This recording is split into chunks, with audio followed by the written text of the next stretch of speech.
بسم اللہ الرحمن الرحیم۔ اللہ کا گھر۔ ایک خستہ حال بوڑھا فقیر مسجد کے دروازے پر کھڑا صدا لگا رہا تھا۔ ایک شخص کا ادھر سے گزر ہوا۔ اس نے دیکھا کہ فقیر مسجد کے دروازے پر کھڑا بھیک کے لیے صدا لگا رہا ہے، تو اس نے قریب آ کر فقیر سے کہا، بڑے میاں کیوں اپنا وقت ضائع کر رہے ہو؟ یہاں ٹھہرنے اور صدا لگانے کا کوئی فائدہ نہیں، تمہیں کوئی بھیک نہیں دے گا۔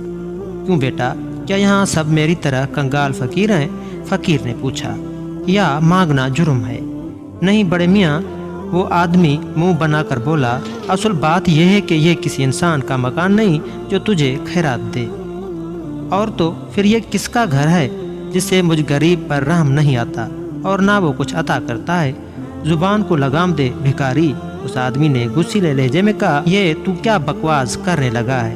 توبہ کرو توبہ، اس گھر کا مالک تو ساری کائنات کا مالک ہے، یہ خدا کا گھر ہے۔ تب فقیر نے غور سے دیکھا تو اسے مسجد کی محرابیں اور قصدیلیں دستون نظر آئے۔ حقیقت جان کر اس پر عجیب تاثر پیدا ہوا۔ اس نے نہایت غمزدہ لہجے میں ایک نعرہ مارا اور کہنے لگا، جب یہ خدا کا گھر ہے، اس خدا کا جو سب کو رزق عطا کرتا ہے، سب کا رازق ہے اور خالق ہے، تو پھر یہاں سے خالی جانا کتنی بدنصیبی ہے، کتنے دکھ کی بات ہے کہ جب میں کسی ادنا انسان کے دروازے سے بھی محروم نہیں گیا تو پھر اپنے خالق اور رازق کے دروازے سے کیوں محروم لوٹوں؟ کل کے ناخن لو بڑے میاں۔ نہیں، میں تو اب اپنا ہاتھ اسی کے در پر پھیلاؤں گا جو سب کا داتا ہے۔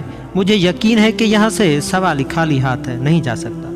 میں اب تک انسانوں کے آگے جھولی پھیلاتا رہا ہوں، آج اتفاق سے انسانوں کے خالق اور دنیا کے مالک کے در پر آ گیا ہوں، تو یہاں سے ہرگز محروم نہیں جاؤں گا۔ اس آدمی نے فقیر کو سمجھانے کی بہت کوشش کی، لیکن فقیر نے اس کی ایک نہ مانی اور مسجد میں بیٹھ گیا۔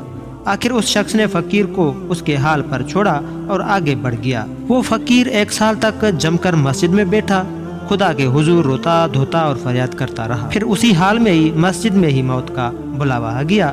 مرتے وقت نزع کے عالم میں کمزوری کی وجہ سے وہ بہت تڑپا۔ صبح کے وقت ایک آدمی اس فقیر کا حال دریافت کرنے آیا تو فقیر چراغے سحر کی طرح آخری سانسیں لے رہا تھا اور اس کے منہ سے بڑبڑانے کی آوازیں نکل رہی تھی۔ اس آدمی نے جھک کر غور سے سنا۔ فقیر کہہ رہا تھا، جو شخص سخی کے در پر دستک دیتا ہے وہ نامراد اور محروم نہیں چاہتا۔ سبق یہ ہے، اللہ کے در سے نا امید نہیں ہونا چاہیے۔ اللہ سے مانگنے والا کبھی محروم نہیں رہتا۔